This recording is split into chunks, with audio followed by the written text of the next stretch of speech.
Welcome to HomeFront SitRep. I hope you're in for a great show today because I'm just a veteran talking about what's on my mind and maybe yours. You can find HomeFront SitRep on Apple, Amazon, Spotify, or wherever you find your favorite podcasts. You can also check out HomeFront SitRep's YouTube channel. Buckle up, the show is starting.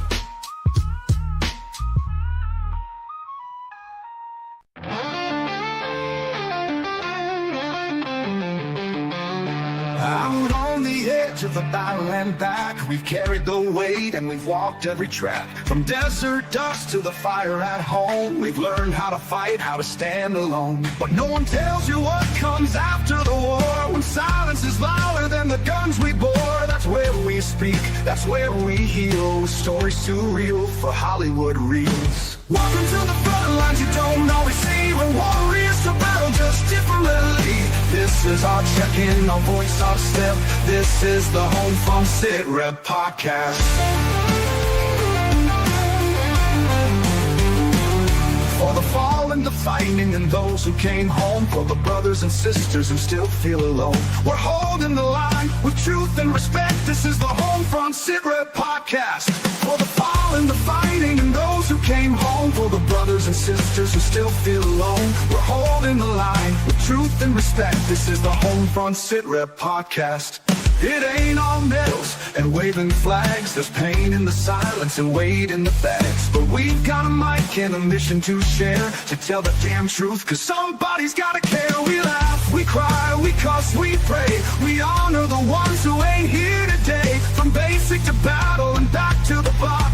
This is our rhythm of round table talk. Welcome to the front lines you don't always see. We're warriors to battle just differently. This is our check-in, our voice, our step. This is the HomeFront SitRep podcast. Still heavy in dreams out of reach, full of lessons the textbooks could never teach. We're sounding off, no filter, no prep. This is the HomeFront SitRep podcast.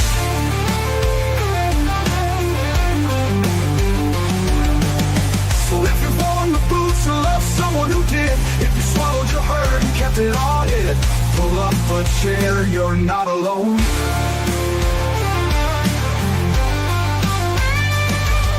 Welcome to the front lines you don't always see, where courage meets scars and raw honesty. This is our anthem, our truth intercept. This is the HomeFront SitRep podcast. For the ones still standing and those we've lost yet, for every single story we'll never forget. We speak so others won't forget. This is the HomeFront SitRep podcast. Real talk, real vets, real life. HomeFront SitRep podcast, where the mission continues.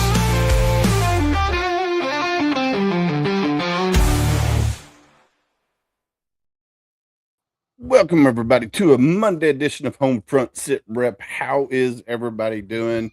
Gunny, how are you, sir? Good, man. Just finished up dinner. I made a nice, apple compote pork chop with some Brussels sprouts and mashed potatoes for the wife and the kids. And then had to hurry up and eat it and get in here to do this. How about you? Man, I am doing wonderful. So today was actually it was a lot chillier than it has been outside in the last few days. So went to work, got in there 07 this morning, and come to find out we only had like 32 jobs for 14 people. So the boss is like, all right, well, go do your work that's on you, come back to the office, sit back in the office for the rest of the day. So I got back in around noontime and just sat in the office for the rest of the day. And I got to leave, on time, get home, do the things I needed to do around the house, and then came down here about 5:30. Just been chilling in the bunker since then. And my wife just got home from work not too long ago, and she was on the phone yelling and screaming at somebody. So I was glad to be in the bunker because it's not me this time. But who knows what was going on. So, but other than that, man, everything's great. Super excited. Did you get your email from Kindle today? I did. Yeah, I've already gone in and did both the pre-assessment things they wanted me to do. So those are complete and turned back into her. I do have to get in touch with her about getting us the hotel for the Wednesday, because they do want us there I say early, early-ish, right on on the 5th, check-in yeah, day. yeah, So I don't want to have to leave here at 1 o'clock in the morning to get there at 3. So it yeah, looks like we'll be leaving on the 4th, and yeah, then driving through that's and what I just yeah, that's what I was thinking, we'd leave on the yeah.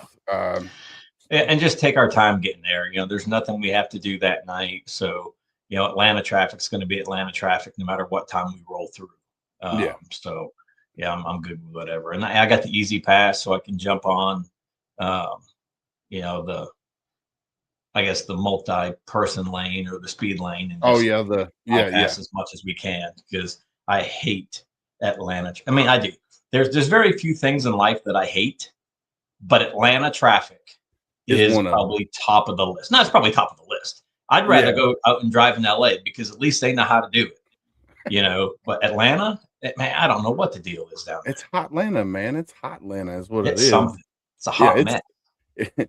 so we actually got well, we went through Alabama, so I was gonna say we got lucky when we were going to Gulf Shores, but we went down through, Alabama, and we got lucky Yeah, if in you're all going the through big Atlanta to go to Gulf Shores, you are definitely adding like 4 hours to your trip, way especially where you're at. well, so the daughter wants to go to, the Georgia Aquarium. She wants Uh, to see a whale shark, so but, yeah, yeah. you know, I didn't wanna go to Georgia to see the aquarium. I've seen my fair share of aquariums as they were growing up, so I don't need to I've go seen see it. my share of aquariums being on the deck of the boat. What are you talking about? Same, same. Being stuck in Last Oki night for 6 months. oh, yeah. God, now I loved being, at Camp Schwab, when we were there, and we were able to go snorkel and stuff, and I Yeah, thought that was pretty cool. Of course, that was the first time I was ever, you know, in Japan. We got to go and see, of course, we got to go tour Okinawa, and then we got to go snorkel and stuff, and that was pretty neat. Because we didn't get to do that when we were in Haiti. We didn't get to do any of that.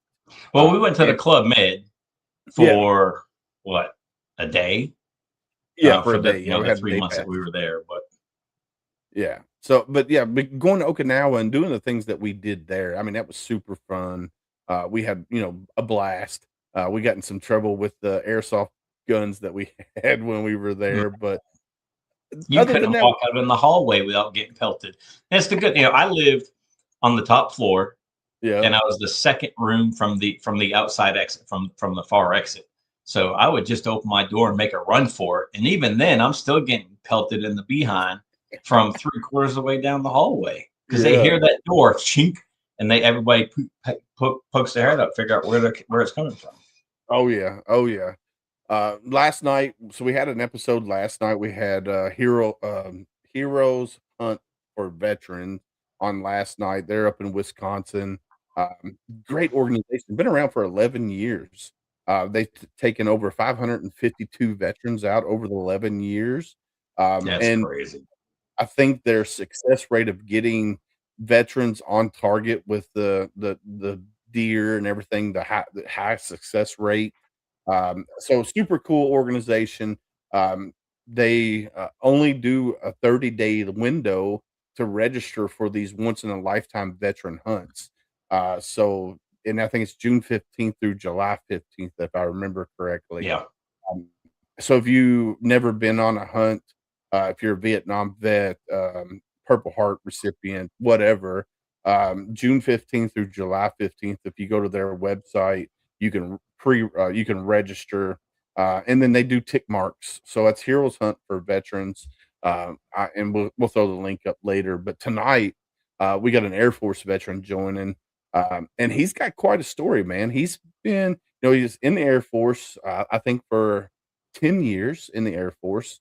And then after getting out of the Air Force, he transitioned into a role at the VA hospital. I don't know if we're at, we're going to find out.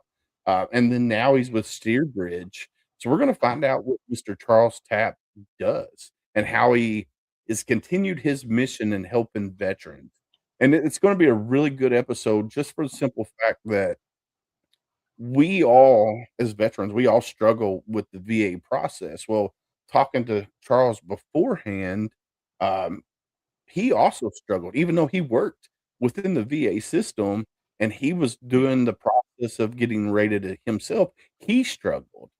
So I think it's gonna be super cool to get that perspective of somebody who works within the VA system, as a VBA and y and struggled the way he did struggle, and, he's I think he'll tell you what he's rated at the present moment in time if he wants to, but he's still struggling, going through the system, so I'm super excited, to have him come on and, talk about everything that's going on. Are your buttons working right now? Did you check those? Nope, they ain't working. Kiddos I don't know messing up. what's going on. The kid messed it up or something. He's got something shut off here. Let's try this. Well, more than likely what happened was, the computer got shut down, the board got shut down, then the computer got turned on first, and then the board got turned on. So more than Yeah. likely it's not reading it. We'll figure it out. We'll figure it out. I don't need Well, it. Gunny, are you ready to bring Mr. I can run my Miss suck. I you don't ready need to the bring buttons. Yeah, I don't know. Can you hear mine? Congratulations. Well done. Yeah. I Yeah. don't I Congratulations. don't Well done. Yeah. I don't know. I don't know what's going on. Who You knows? ready to bring our guest up? Absolutely.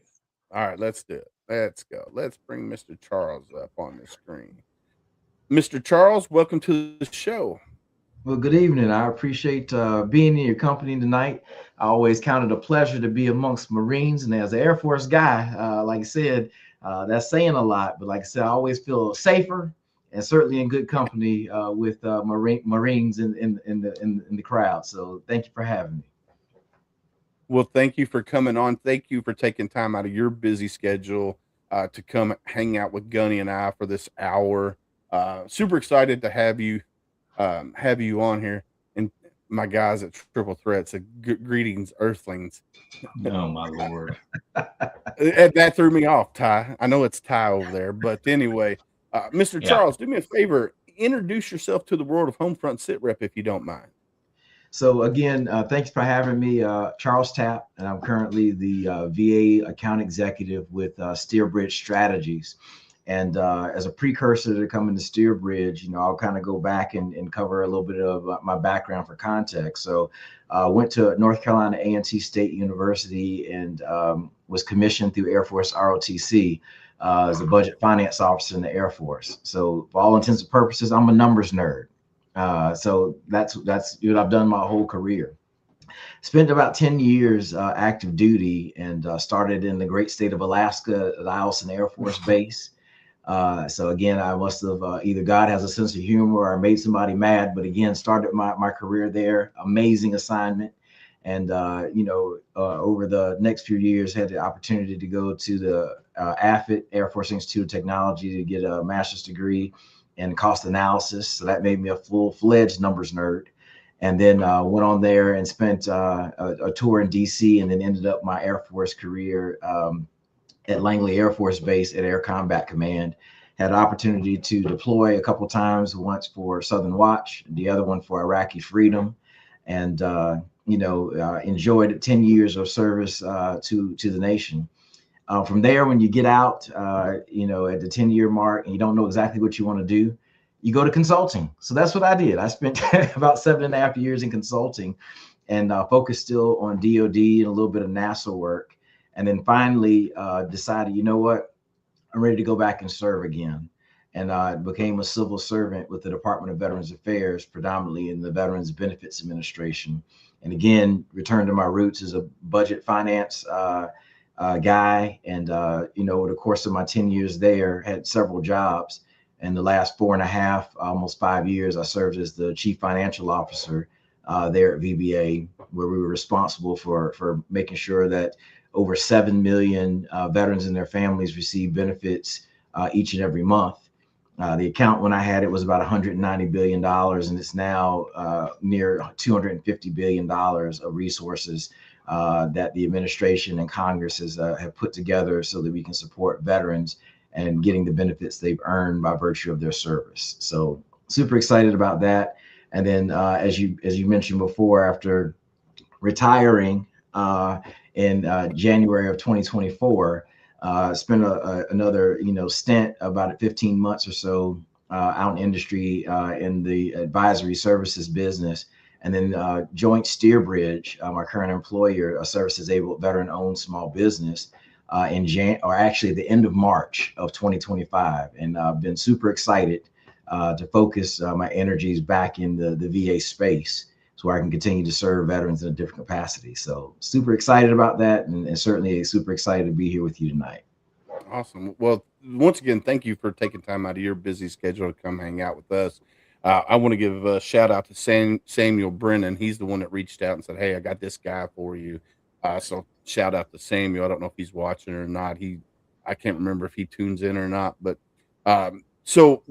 what now? All right, you did your time in the Air Force.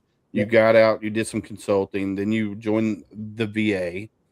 After getting out of the VA, you pretty much got a job with Steerbridge. What does Steerbridge do? Because I know that's the primary focus right now is Steerbridge, and then we'll get into the VA stuff in a little bit. But let's highlight Steerbridge first because that's why you're here. Absolutely. So Steerbridge is a veteran-owned, veteran-run, again, service-disabled, veteran-owned small business where we focus on end-to-end technology, from technology in terms of data ingestion, data cleansing, and then arraying data in such a way that allows decision makers to make hard choices using data to really promote making good decisions, both operationally for in the DoD space, and then certainly with VA in terms of being able to support veterans. So again, we're super proud of again being a veteran-centered, outcome-focused business that truly helps leaders again make data-driven decisions. So that's where we're focused in terms of again using data to drive outcomes. Okay. I mean, so what kind of outcomes, um, like let's say, how would Steerbridge help me? Okay. So as a veteran, one of the things that stood out to me about what Steerbridge is doing is for the GI Bill. So again, for those who are familiar, you use your educational benefits, whether you use them as a service member or provide them to your dependents. When I applied for VA benefits, it took me almost a month to get a certificate of eligibility, nearly 30 days. And again, in my mind, by government standards, I was like, holy smokes, that's fast. Now, obviously, as you start looking at today, where everyone can make decisions on their phone, you can file an auto claim, you can, establish, travel to Tahiti, you can do it all on your phone. 30 days to get a certificate of eligibility is quite long by today's standards.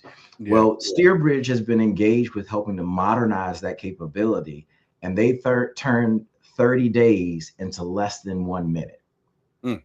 Wow. So when I joined Steerbridge, we had a demo.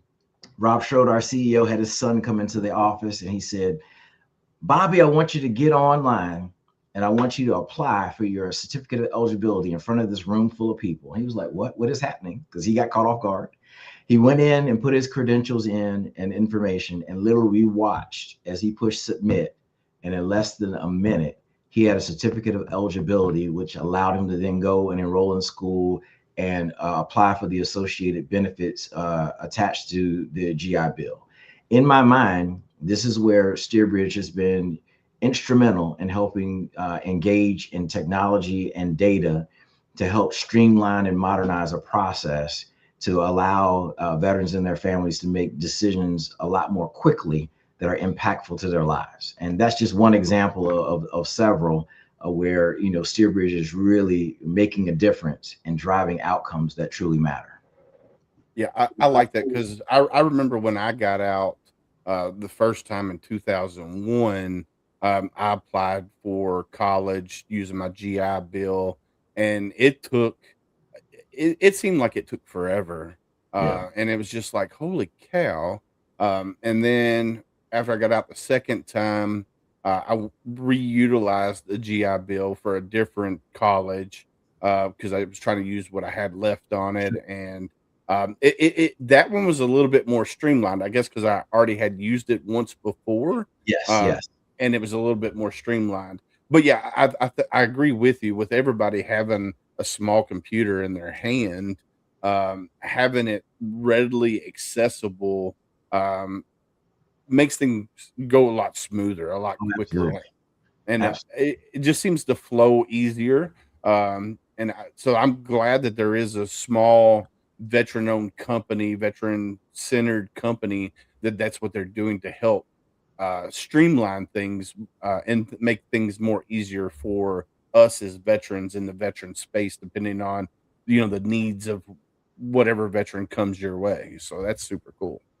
No, especially on the on the VA side, because we all know that it seems like they're doing whatever they can do to make you want to quit and say, you know what, I'm done pushing through with this. But getting that certificate of eligibility to be able to you just apply for a VA home loan or anything like that, right? And it's coming really quick now instead of that 30 days. And now you're not losing the possibility of a home that you want to close on because you have to wait for that certificate. Now you're getting it almost instantaneously.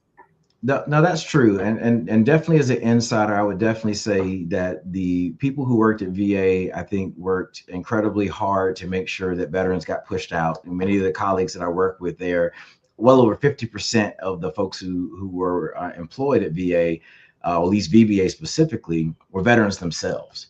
But I think the thing that usually gets in the way that really gives VA a bad image is all the rules and all the legislation and all the particulars you have to go through to be deemed eligible for benefits. That's the challenge. And obviously those rules and legislation come into place for different reasons, which we could debate on for days, if not weeks.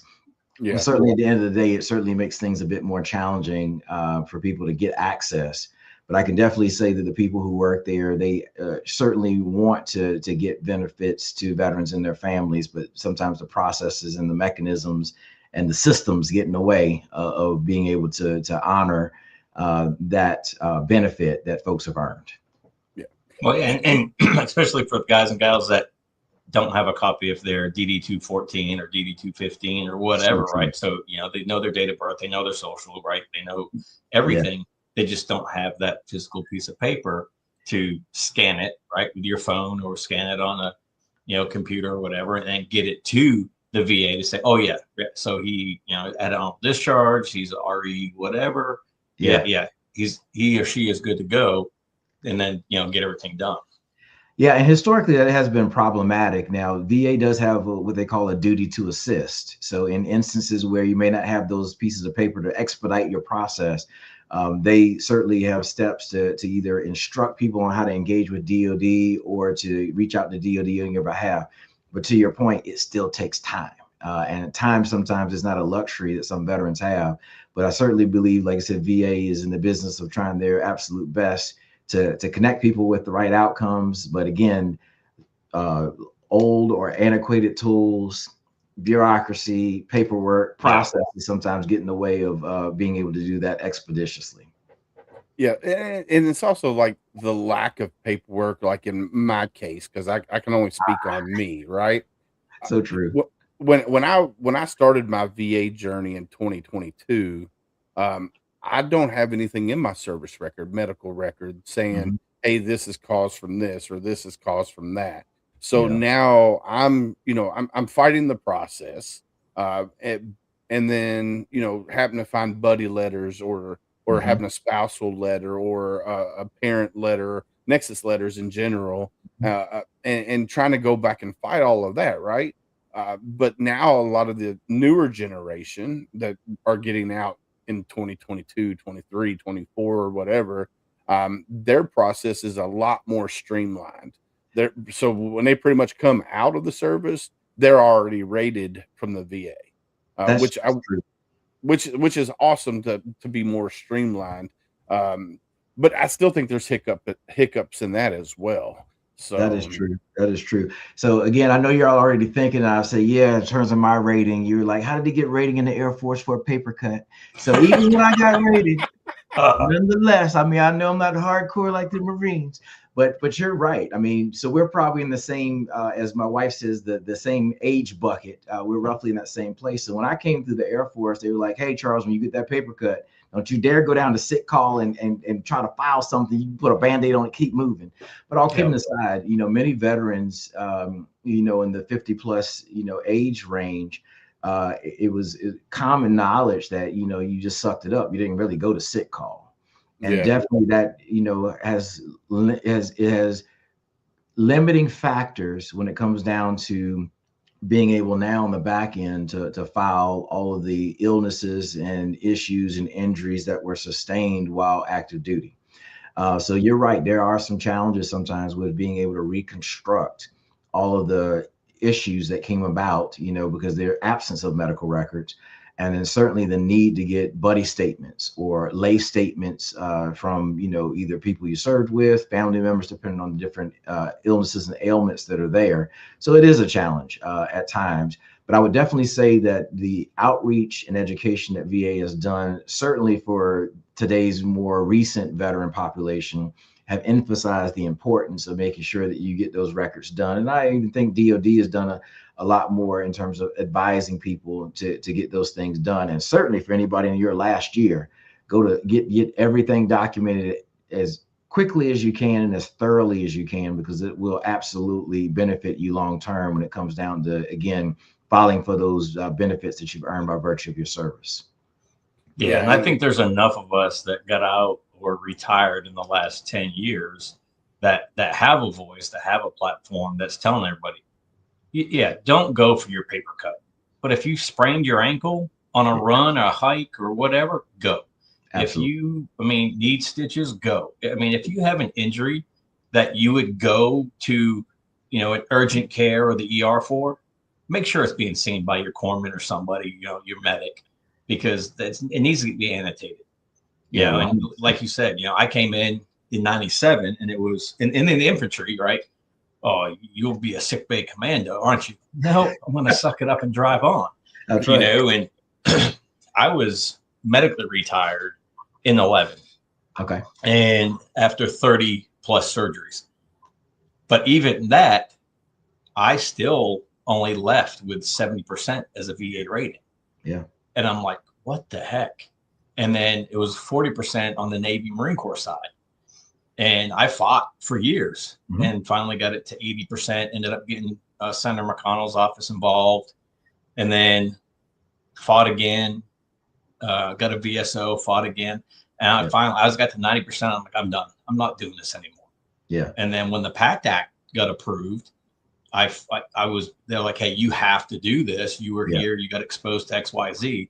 And I finally got 100%. I'm like, okay, I'm where I need to be. I'm where I want to be. I'm where I should have been when I was medically retired.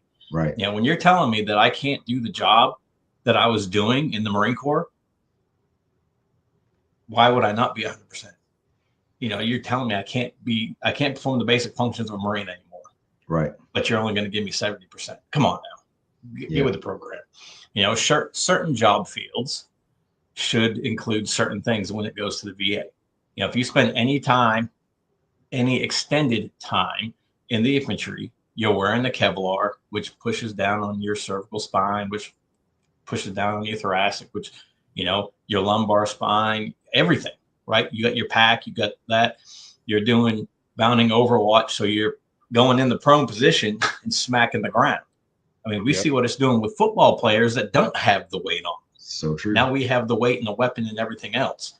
So, yes, I think a certain time in service, time in the job field should rate certain things, but it's just going to take time, for the VA to come around to that, because there are certain illnesses and ailments that happen through your time in service as an infantryman that it's just naturally happening to your body.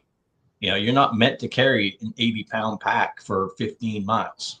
Yeah. Yeah. Now, Willis, I'm thinking that you and I need to run Gunny's campaign for Congress, because he's out there putting forward legislative proposals that I think people need to hear about without question. My wife has asked me, and I'm like, no, I want no part of it. None. Yeah, I'm right there with you. I'll be his campaign manager for sure. I was just talking with a Marine captain earlier today that runs the Toys for Tots program. He's like, "Hey, we need to run for office." I was like, "Let's do it. Let's run it." Okay.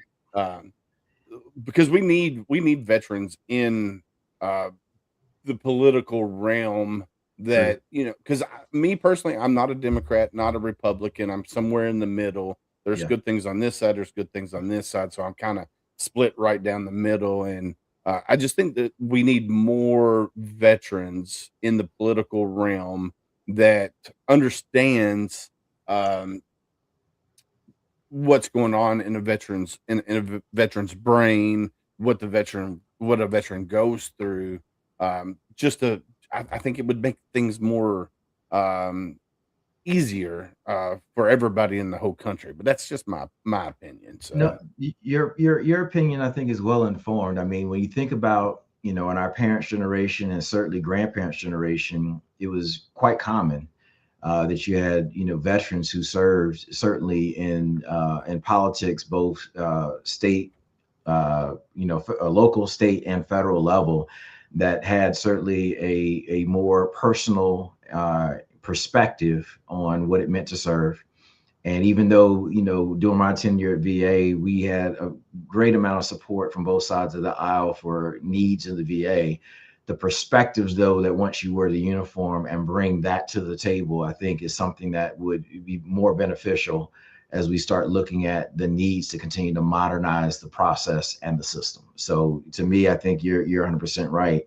Is how can veterans continue to find different ways to engage in the political process, whether it be through elected position or otherwise, to inform our decision makers in the round building in DC to continue to and have a more informed perspective, because again, they want to support veterans. I mean, again, I had a lot of a tremendous support from both sides of the aisle, as I mentioned before, but again, perspective only informs better legislation.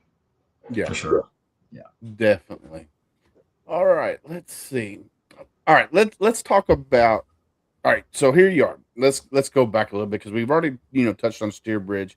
Let's talk about your journey within the VA system, because you didn't start your VA process right away when you got out of the military, and when you got into the VA system, and somebody's like, "Hey, are you rated?" and you're like, "Yeah, I'm 0%." Yeah. And so, you want to talk about that Sure. story? Sure. What's up, Shannon Book? How are you, Doc? No, absolutely. So when I first got out of the military, a lot of friends said to me, "Charles, you got to file a claim." And I'm like, "What's a claim?" I've seen Forrest Gump, and again, when Forrest said, "Hey, Lieutenant Dan," and the scene when he's in the hospital, I said, "Well, I've never been hospitalized, etc." But I do recognize I needed to file a claim. So I filed a claim literally when I got out in 2006, got 0% rated, and I thought I was one and done. Okay, didn't get anything. I go off and live life. Well, finally, in 2013, I joined the Veterans Benefits Administration as a budget guy. Again, remember I said as a numbers nerd through and through, so I was doing budget. And I worked there for 4 years. Didn't think I was eligible to refile for increases. That was my own ignorance by not digging in. Well, finally, in October 2017, a colleague at VA said, "Hey, are you rated?" I said, "Yeah, 0%. He says, "I'm sure there's something wrong with you." And I said, "Well, there's something wrong with you." He says, "No, I don't mean like that." He says, "I'm sure you have problems with your body." So then he started asking me questions, and he literally said, "Does it hurt when you run?" I said, "Yeah, my feet hurt and my shins hurt." He says, "We can put in for that." I'm like, "Really?" They were like, "Yes." He says, "Do your knees hurt?" Not really, not quite yet. I mean, I feel pain every now and then. We need to keep our eye on that. And then literally he continued to go up across all of my body and ask different questions. And that inspired me to go in and file a claim. So I filed my first claim, and he said, "Do you want me to help you?" I said, "No. I want to work it on it by myself. I know if it goes wrong, I work here in VA. I can get somebody to help me then. But I've heard so many horror stories. I've met so many people with challenges. I want to file and do it myself." Now, I would never tell anybody do it yourself, get a VSO, but I want to do it by myself because again, I worked inside. I said, I can always work it out. I filed my first claim. I got a note back in 2 weeks. it said denied. I was like, holy smokes, I got denied in 2 weeks. What is wrong? So they went back and they said, your flat feet, because I don't mind even mentioning it, your flat feet are not service connected. I said, people, my feet hurt, my knees hurt, my knees are in my record. And if you played the operation game, knee bone connected to the foot bone, they're all Yeah. connected. So I refiled again. I got a note 2 weeks after that, denied. I had the wrong form. I said, how did I have the wrong form? I asked somebody who worked down the hall. They said, nope. I got caught in between the Appeals Modernization Act changes. So the form I had, I missed using the right form by like 2 days. So I filed for a third time. So this time, 125 days went by. I heard nothing. So I called the 1-800 number, 1-800-827-1000. Hello, this is Charles. How are you today? I said, I'm calling about my claim. Yeah, I know I'm calling from VA, but I'm still calling you internal to say, where's my claim? Oh, we never logged it. What do you mean? It was not logged. So they said, we see it, but it was never logged. So they logged it. So now at this point, we're about 6 months in from when I started. And long story short, eventually it gets rated and I get 30% out of the box for flat feet and shin splints. Now, I worked on the inside. And again, you can get frustrated because I filed 3 times. Now, the rules got in the way. The people were trying to help me, but nonetheless, the rules got in the way, and the complexities of different forms and the complexities of processes and the volume of work got in the way. Well, literally, once I got that done, I said, okay, I'm going to keep going because now I've got other problems as I get older. And I kept filing in different iterations, and I got denied a few times on some things. But eventually, as of last month, I got up to 90%. And it's been a persistent process. Now, mind you, each time I did do it by myself because, again, I knew I could get it fixed. But I was really trying to do it as an experiment to understand some of the challenges that veterans that I meet go through. Yeah. I've had to go through the board where BVA had to adjudicate a case for me. I mean, if there was a process, I've gone through it. And I don't say that from a place of negativity because, again, I always knew I could work inside to get it done. But I do understand the frustration of going to appointments where in my records there was already enough evidence, but I still had to go. Of not filing the right form, of getting it lost in the process. And those are challenges that we have to continue to work on to make the process better. Because again, the ultimate goal for VA, and I know there's a lot of people who absolutely gravitate towards this point, they want to make sure that people get the benefits that they've earned by virtue of their service. But again, sometimes the processes, systems, and bureaucracy can get in the way, and we've got to continue to work on that. So Shannon Book is a Navy veteran corpsman.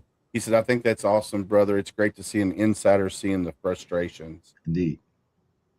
I think it is super cool. And Gunny, I didn't mean to cut you off. Because I know for me, going through this process, it's been very frustrating. And we were kind of talking offline that, I reached out to my KDVA, Bullitt County VSO, and it took me over 3 weeks to get in touch with her. And then when I did get in touch with her, she's like, oh, I can't help you. You've been out too long. You're not going to get rated. And I'm like, no, that's not right. I know better than that. I know people that, Vietnam veterans that have been out since Vietnam and they're getting rated. You're telling me. So needless to say, I left that and went to another buddy of mine that had gone through the process and was like, hey, what do I need to do? And he walked me through filing my letter of intent and getting all of that set up. And then that, I got my first rating back within 2 months. And then after that, it was like, all right, what's our next step? That's when I decided to go get a VSO because I was told, hey, get a VSO. They know the ins and outs. They can help you. And the thing is, you have to shop around for a great VSO because you might get a VSO that's been there 3 months. You might get a VSO that's been there 10 months or 10 years. So a VSO that's been there 3 months, 4 months, probably don't know the ins and outs. Correct. You need to find somebody who has a lot of experience within the VA system, filing the right forms, having the right verbiage on the forms. Right. And when you go to the doctor, you got to not really lie because you don't want to lie to the VA because you will get caught if you get caught lying. 100%. You can go to prison for that. you want to tell them not about your good days, just about your bad days, Right. because every day is a bad day. Some days are better than others, but if you tell them, "Hey, I'm actually doing okay today," they're Yeah. gonna put that in your file. Yes, they are. You always wanna tell them about your bad days, never your good days. So that's something a lot of veterans don't understand when they're filing doing this, and they're seeing their primary care doctor, or seeing a specialist. They also talk about their good days. Yeah. Um, and somebody told me once, your worst day is your best day. Yeah. So, yeah, just when you do this, and it gets frustrating. There's been times I've talked to Gunny about it. I'm like, bro, I'm just ready to just move on. I'm 60%. I'm good. I don't need nothing else. 'Cause it's not like I need the money. It's not like I'm doing it because of the money. I Right. want to make sure that all of my mental, my physical Sure. well-being is taken care of through the VA. That way when I'm 70 years old and my wife is my caretaker, she's taken care of, not me or my daughters. I got 2 daughters, one's 18 and one's 17. Yeah. If something happens to mom and they're left to take care of me, I want to make sure they're taken care of. So Exactly. that way they can take care of me. That's all for me, that's what it's about. It's not about how much money I get per month from the VA. It's not about, getting free meals or anything like that. Cause I Sure. don't ask for 'em. My wife will tell you on Veterans Day, she's like, "Hey, do you want to go to Texas Roadhouse? They got free meals for veterans." No, I don't really care to do that. And she Yeah. gets mad at me. She's like, "Hey, they're doing it they're Yeah. doing it to honor your service." And I'm like, "It's not about that for me." Yeah. I would gladly go serve my country again. It's not about the benefits outside of taking care of my wife and kids in the future. Now, and you raise a good point, and I think the biggest thing that it boils down to is that veterans should get exactly what they've earned. And being able to get the fullness of, you dedicated the fullness of your energy, your time, and your resources, and that of your family when you serve. It's now time for the nation to provide you what you've earned because of the sacrifices that you made. And I think that's what it boils down to, at least for me. Get what you earned because you're entitled to it. Yeah. Yeah, and Shannon posted it before I could say anything. There was an unwritten promise that we would be taken care of That's after our right. service was over with. And I think a lot of veterans, when they start dealing with the VA, feel as though that promise has been broken, right?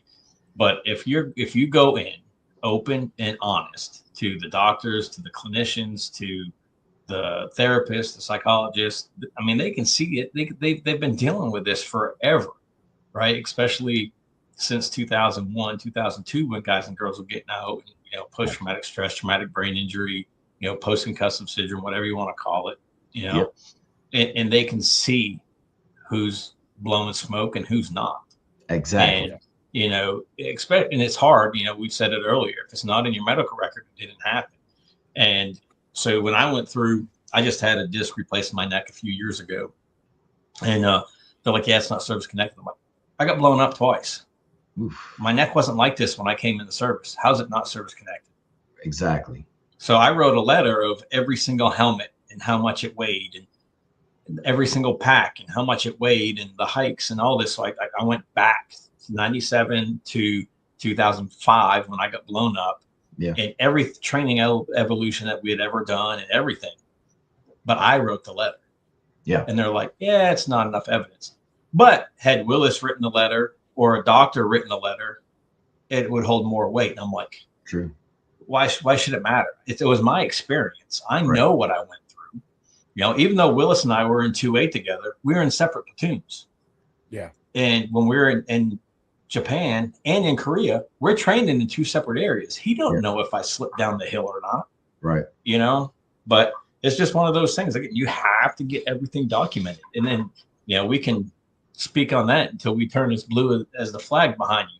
But So if true. it's not documented, it didn't happen. And that's just the bottom line. Again, don't go be a sick bay commando, but make sure it's documented, because that's what the VA wants to see, is the documentation from your medic, your corpsman, your doctors, whatever, saying, yep, this happened while he was in the service. Period. Absolutely.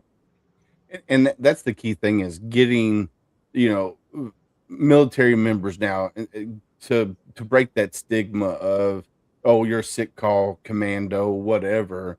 Talk to your corpsman. Say, hey, this I need this in my record. I need this in my record. This is this happened on this day. Most of the time, your corpsmen know, and Yeah. even to the point of how much Motrin they give you, because Motrin causes GERD, which Yep. is something that you can also get, I think, 10% for GERD, and Yes, you it's can. how much Motrin they give you. I know as a Marine, our corpsman was handing out Motrin like friggin' Tic candy. Tacs. Yeah, They like take Tic Tacs.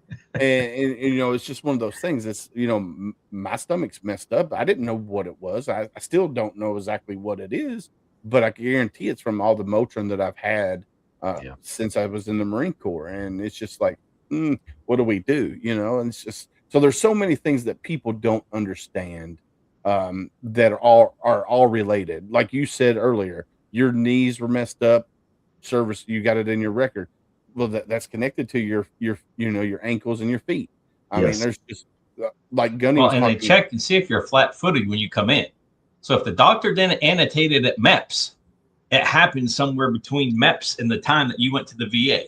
Yes, it did.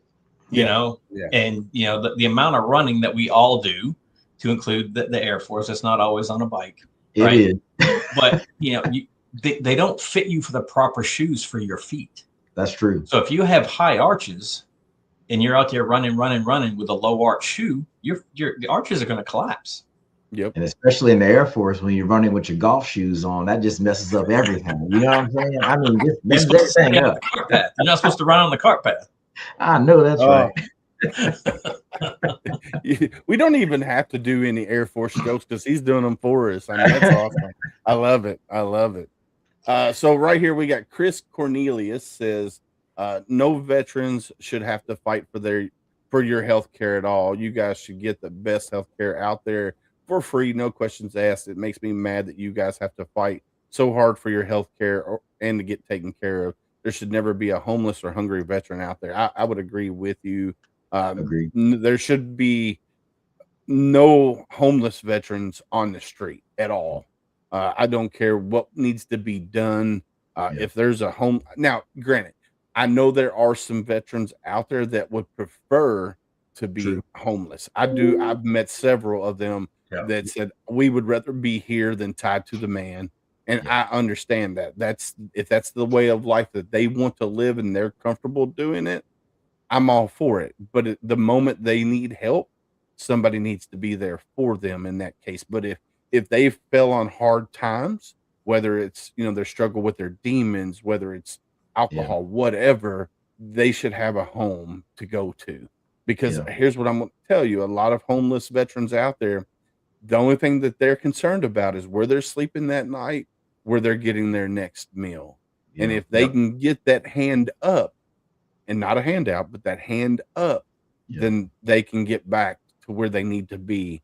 And healthcare, I would agree with you. Veterans should always have the availability to get healthcare, which the VA, don't get me wrong, there's a lot of great programs within the VA. Um, they've taken really good care of me, like when it comes to healthcare, except for Right. my primary care. But here's the thing that you can do about that. If you get a primary care doctor that doesn't take you seriously, you can always talk to a patient advocate and say, "Hey, I want to request a new primary care." And you can Exactly. do that. You can do that unlimited times until you get the primary care doctor that you feel comfortable Yeah. with, that sees you for you. So definitely, if you get a primary care doctor that says, "Hey, I can only focus on you this one thing, and I got 15 minutes with you, then I got to get to my next patient," talk to your VA patient advocate and say, "Hey, I need a change of primary care." They will put the paperwork, or you can do the paperwork right then and there, and Yeah. boom, you get a new primary care. Because that's something I'm getting ready to do. Because I know I was talking with Charles offline. That's how I feel with my primary care at the present moment in time. Um, I don't think she's there. I think she's come to a place where she's ready to retire again for the second time, and she don't really care. She's just going through the motions. Yeah. She's not taking me for what I need. So Yeah. if you ever get to that point where you feel like your primary care is not taking care of you, then switch your primary care. I do want to mention Mitch the vet on TikTok, because we are live on TikTok as well. Um, Said that express the full truth and don't hold back, but definitely don't lie, when we were talking about telling them about your darkest days. And Right. then he said the promises was written in our contract. So when we signed our name on that dotted line, that promise to take care of us was there in that contract. So No, and you hit the nail on the head. And I think, I had the pleasure when I was at VA for that 10 years to work for 4 different administrations. And I would definitely say each administration, regardless of which side of the aisle people, align their thinking to, all I think did a continue to build on trying to improve healthcare, and certainly trying to improve access to being housed for homeless veterans. So again, for those who may be struggling in those areas, particularly with healthcare and some of the advances that have happened over the last few years with PACT Act and some of the other legislation that's come out, definitely reach out to, again, 1-800-827-1000 and have a discussion with the VA to see what additional benefits may have come into play since the last time someone may have inquired. Because again, things have continued to progress year after year as those types of issues have been focused on in terms of eradicating. yeah, Yeah, and you think too that the secretary of the VA isn't in every single VA every single day, right? There's administrators of that medical hospital, medical center that's running the day-to-day operations. So, your frustration with your VA, let's just say the Cincinnati VA, because that's the closest to me. Yes, I would write a letter, write a complaint to them. And if nothing gets done, then move on to the secretary of the VA. But give that administration an opportunity to fix the issue that you're having with that specific VA or, your local clinic, right? Because that local clinic falls under the main hospital. Yeah, absolutely true.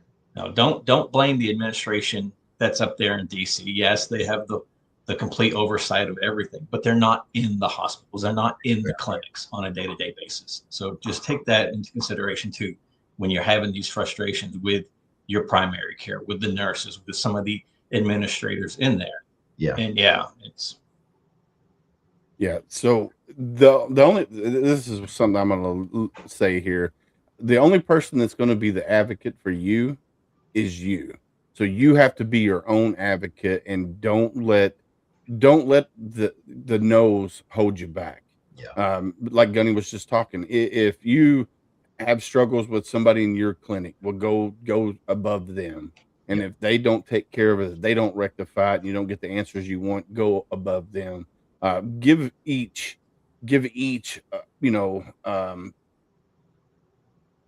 it's no different. administrator. I mean, you just don't go to the battalion commander if you have an issue with your platoon commander. Yeah. You know what I mean? You go to the XO, you go to the company commander, you have to use your chain of command, right? And we all understand that. All of us now, we get frustrated, just want to go to the top.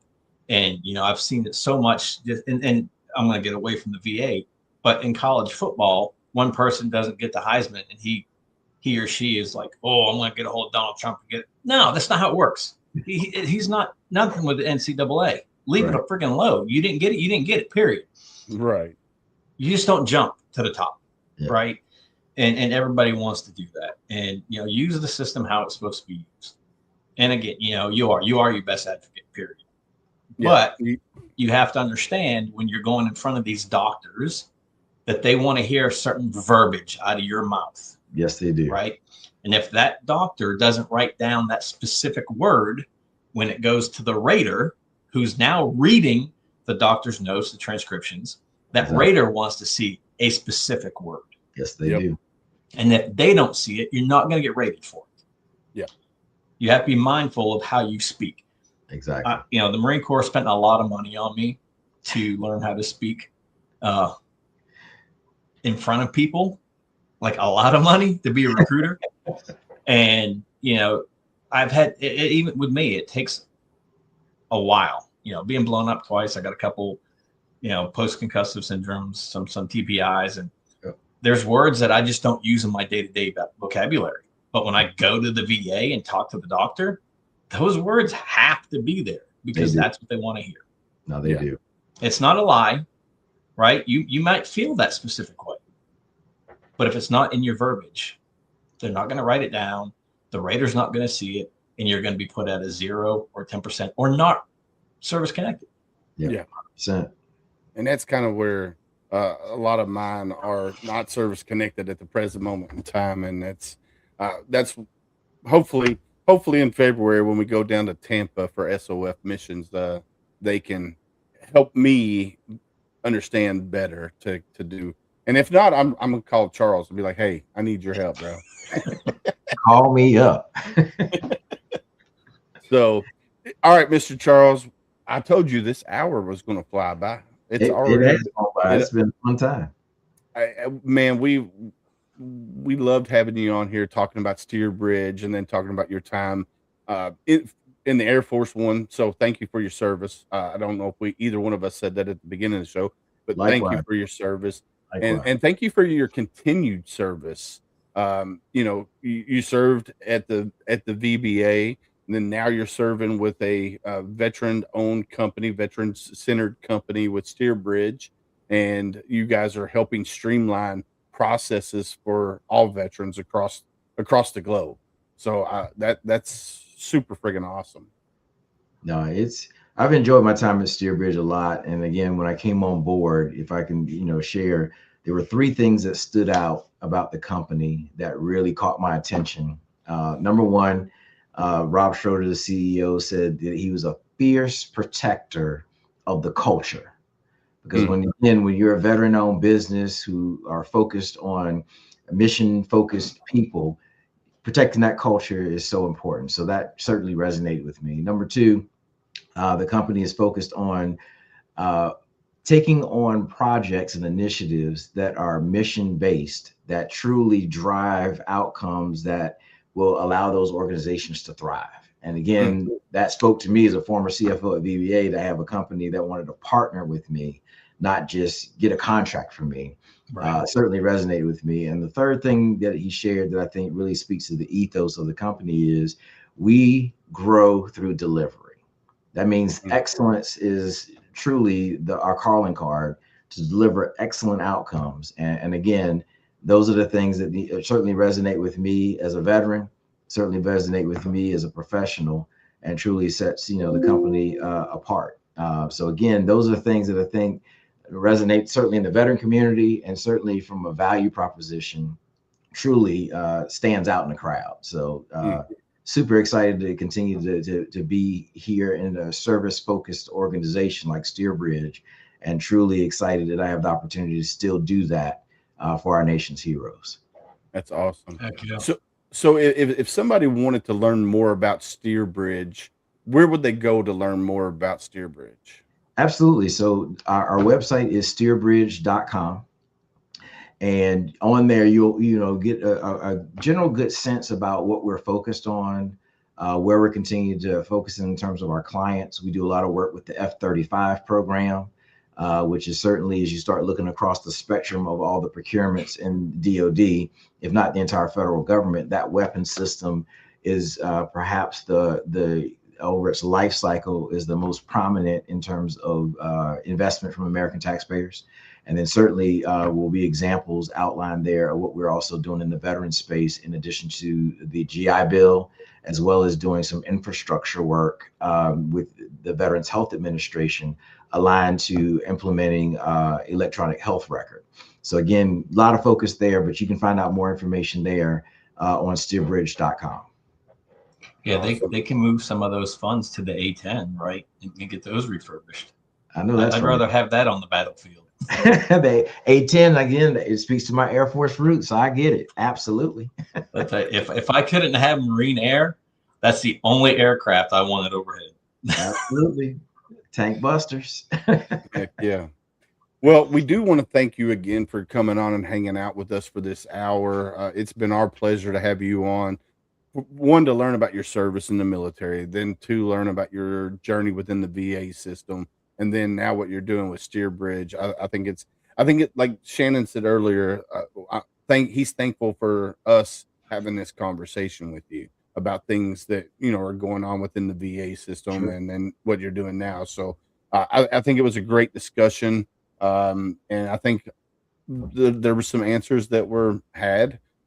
Maybe there's some people that have, you know, that are watching now or listening later, watching later that says, hey, maybe I need to push my rating more to go Mhm. and do that. So that's what we're all about is reaching one veteran a day. So I definitely want to thank you for coming on and hanging out with us. Well, it was my honor, and I certainly appreciated the dialogue, and really appreciate the opportunity to address veterans out there who want to hear plain talk about how to take care of issues that speak to the needs that we have as a community, and certainly the needs that people have individually. And again, I'll just emphasize, if you need help from VA, the 1-800-827-1000 number is there. VA.gov has a lot of good information. And certainly, unlike me, again, where I try to do it on my own with intent because I wanted to do an experiment, work with the VSO. Because when my dad reached out to me and said, "Son, I need to get these benefits. What can you do for me?" I said, "Dad, you need to go down to the local VSO. DAV is where I sent him." And I said, they will be able to help you because I'm an expert in money. They're expert in actually filing claims. So, and he went down there and had a really good experience with them. So I highly suggest that folks work with the VSO, find the right one for you, and continue to, you know, engage in the process to get the benefits that you absolutely have earned by virtue of your service. Yeah. And you don't have to be a member of the Legion or You the don't. VFW or AMVETS or DAV or the Military of the Purple Heart to use their VSO. The VSO is there for you. That they're not there for that specific group of people. 100% You can right. use anybody. And I know a lot of the VA hospitals once or twice a month will have the VSOs on site, like in the auditorium or the cafeteria or something. So call your local VA hospital and find out when the VSOs are going to be there and go face to face and meet them. And Yeah. VA also sponsors claim clinics in the local areas. I mean, there are different venues to get support, and you certainly don't have to pay money to get that support because there are different avenues to get an accredited representative to support you if you don't work with VA directly to get those benefits. Awesome. Well, is there anything else before I drop you down and put you in the green room and let Gunny and I finish out the show? Well, again, as an Air Force guy, again, I appreciate hanging out with two Marines. It's truly been an honor. Thank you so much. Awesome. Yes, sir. Thank you. Well, thank you. I'm gonna drop you in the green room if you want to hang around, and we can chit chat afterwards. If not, you can go ahead and head on if you need to. Absolutely. Thank you. Thank you. How cool was that, Mr. Gunny? Great discussions, man, all around. You know, the steer bridge into VA, and you know, just there a lot of great information came out tonight, and hopefully everybody that's watching and listening got a lot, Yeah. took a lot from it for sure. Oh yeah, definitely. I mean, like I said, if SOF doesn't get me where I need to go, I'm going to be reaching out to Charles. So I got his email. I can say, hey, give me a call. You know. So I'm super excited. Even though he's Air Force, we won't hold it against him. Even I told you, my last two OICs were Air Force.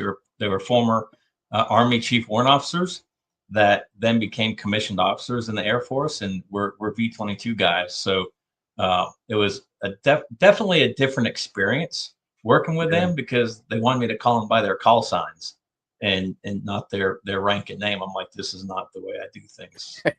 Right. Major XYZ. You're going to be Major XYZ, period.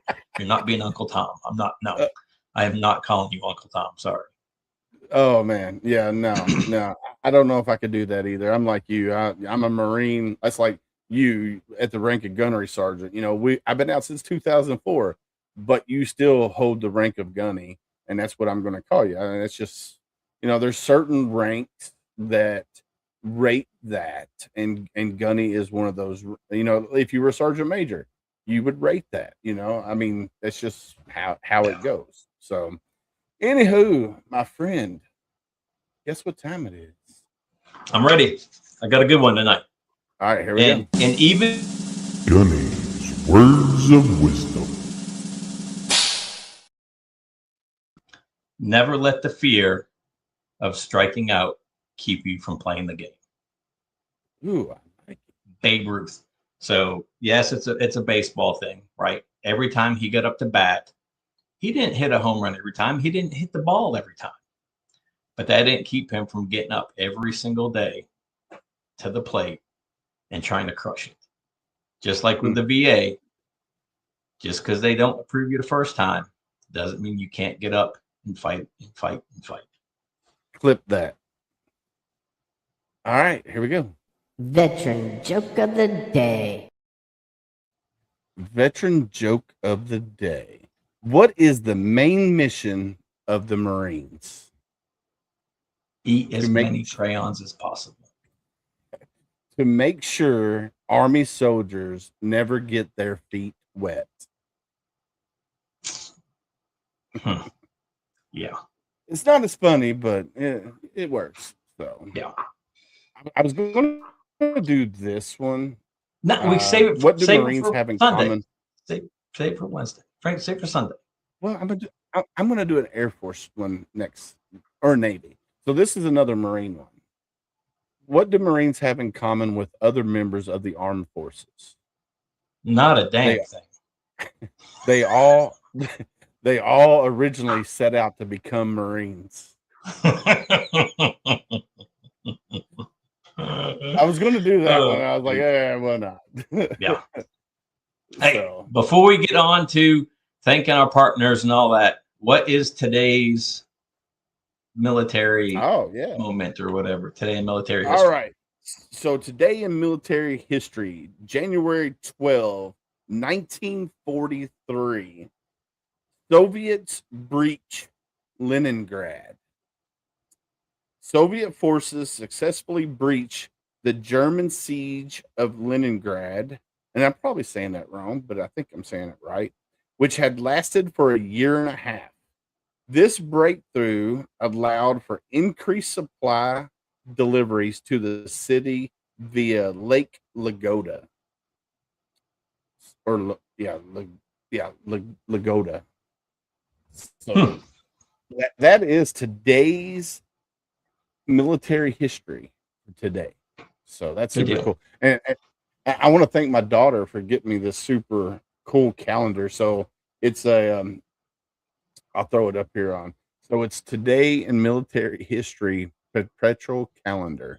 So it's got every day of the year in it, and it tells you what happened in military history. And we didn't read yesterday, so I'm gonna go back and read that one. Which this happened on January 11th, 532. That's a long time ago. 532. Yeah, before my time. Yeah, way before my time. Nika riots crushed. Justinian I, General Belarus, crushed the Nika riots in Constantinople, massacring 30,000 rebels in the Hippodrome. The Chariot Fan uprising toppled the emperor, or nearly toppled the emperor, but his troops intervened. Super cool. Very cool. Super cool. All right, Gunny. It is that time of night, my friend. Yep. Yeah, you're not alone. You still have worth. You still have value. Surround yourself with people that are going to build you up and not tear you down. And don't let the dark days win. Love it. I love it. In the silence of your struggles, remember, though unseen, you are deeply held in the hearts of others. You are not alone. And I'm going to piggyback right off of that. The uniform may come off, but the bond remains. And together we heal, we rise, and we carry each other forward. And that's the key word there. Together. Together we heal, together we rise, and together we carry each other forward. So stop all the nonsense. Oh, you're a non-combat vet. You were a pogue, whatever. Stop all You were that. in the Air Force. Yeah, you were in the Air Force. We all served. We all served our name on that, or signed our name on that dotted line. All of our service matters. I don't care if you served during peacetime, you served during wartime. All of our service matters. So if you keep cutting each other down, we can't carry each other forward. We can't heal. We can't rise. So stop all of that nonsense. I mean, you've done something that around 7% of our total nation's population has done and put on the Yeah. uniform. Did you see that comment? I did. Yeah. We're definitely going to take you up on that, Chris, for sure. Hashtag be someone stranger. Listen, guys, we as humans, we're more apt to talk to a complete stranger than the ones we love the most. So if you're out and about and you see somebody and it looks like they're having a bad day, go up to them, say, "Hey, how you doing?" And if they give you the red flags, "I'm okay. I'm hanging in there. I'm living the dream." Ask the next hard question. How are you really doing? But be ready for that conversation. It could be a 5-minute conversation, could be an 8-hour conversation. You have to be ready for that conversation and don't try to fix them because a lot of times we just want to vent and get our struggles out. Because, like we said, I can't tell my wife sometimes the struggles that I'm dealing with on a daily basis. But if it was a complete stranger, sure, I'll tell you my whole life story because more than likely I'm probably never going to see you again. So be someone stranger today and ask the next hard question. Yeah. Use your village. You know, whether it's the HomeFront SitRep podcast village, all the guys and gals that are in the chat, on the Tickety Talk, on LinkedIn, on Instagram, you know, reach out, pick up your phone, open your contacts, do that cell phone roulette, check in on somebody. You know, they Yeah, don't answer the definitely. phone, go to another contact, hit that contact. Hey, just thinking about you today. Your voice might be the one that saves their life when you're the one that really needed to talk. Amen. All right, so time to thank our partners, not sponsors, but partners. First off, Heroes Media Group. Homefront SitRep is a proud family member of the HMG family, heroesmediagroup.com. Go check out the website. Adam is phenomenal. He's doing some wonderful things for the veterans in the veteran space of podcasting, whether you're an author, anything. He's a wealth of knowledge. So go check out heroesmediagroup.com. Also, big shout out to Reese Across America, which the link is scrolling across the bottom of the screen. That's www.reeseacrossamerica.org/radio. You can find Homefront Sit Rep on Thursday nights, 11 p.m. Eastern. That's Thursday nights, 11 p.m. Eastern. So go check us out there. Big shout out to sameflag.sameoath.com. Matt and Becky Johnson, outside of Katy, Texas, small veteran owned t-shirt company. They do hats, they do a little bit of everything, but they love to give back to the veteran community. So they have a co-branded section. So if you're a nonprofit and you want a small t-shirt company that's veteran owned to make your shirts, they can do a co-branded shirt with you, and you get it's a way of fundraising for you guys. They take care of all the legwork, making the shirts and everything, and then they ship it out to everybody out there. So yeah, definitely go check out sameflagsameoath.com. Military United podcast streams. I want to give them a big shout out. We do go live on there as well. Valor Coins and Pins, Brent and Brian Casey, the grandsons of Herschel Woody Williams, Medal of Honor recipient. God rest his soul. Marines. So go check out Valor Coins and Pin. Percentage of all coins sold, percentage of that goes to feed the Herschel Woody Williams Foundation, or the Woody Williams Foundation, that puts gold star monuments like this all across the country. And each one of them is, the front stays the same, but on the back they change depending on where it's located at. So go check out the Woody Williams Foundation. Also check out Valor Coins and Pins. Amazing guys there, Valor Coins and Pins. Check out Cavarts, or not Cavarts, Elite Engraving, that does our hat. Gunny has them right there in his hand. We have two hats, or not two hats, but he's got two hats. that you can go to Elite Engraving, and they have our hats on there. Or you can go to HomeFrontSitRep.com, go to our merch, and it has our shirt, the Marine It Down shirt on there, and also link to our hats as well. A big shout out to Darren Davis with RDCshoes.com. Marine veteran, created a shoe line, and the shoes are awesome. They're comfortable. It's all get out. I have the Patriots, and they are phenomenal. My wife hates them, but I love them. They are comfortable. I will be taking them to Tampa with me when we go to Tampa, so they are going with me. I'm probably going to take some shorts because it's going to be warm down there, I think. So, I think that's all of our That's it. sponsors. Big shout out. I will give a shout out to challengeamerica.com. A phenomenal national nonprofit. They do wonderful things with veterans in the arts. They created the cavarts.org. That's cavarts.org. They created that space to help veterans in art therapy, whether it's learning how to play the guitar, learning how to play the flute, metalworking, leatherworking, how to podcast. We have that on there as well. There's so many things. If it's considered art, it's within the Cav Arts community. So go to cavarts.org. And if you don't see something that you're interested in, whether it's painting, whatever, if it's not there and they don't have a section for, reach out to the people in charge, because that's what we did with the art of podcasting. And they helped us create the space. And they're looking for you. So if you love woodworking, metal forging, whatever, it's there on the space. So you can check out cavarts.org. But other than that, Gunny, I don't know. Reach Across America Radio. We did that already. I missed it. Yeah, we did that right before sameflagsnameoath.com. Wasn't paying attention. But anyway, I'll scroll it across the bottom of the screen again. You can check out HomeFront SitRep on reachacrossamerica.org/radio.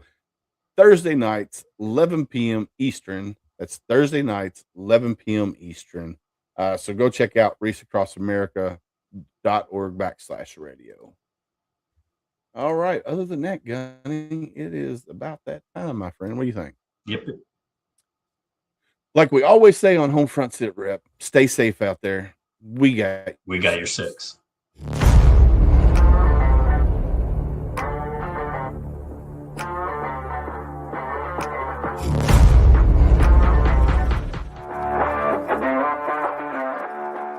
Thanks for listening. Hope you enjoyed this show. Suggestions and comments are always welcome.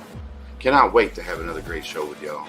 Don't forget you can find HomeFront SitRep on Apple, Amazon, Spotify, or wherever you get your favorite podcasts. Stay safe out there. I got your six.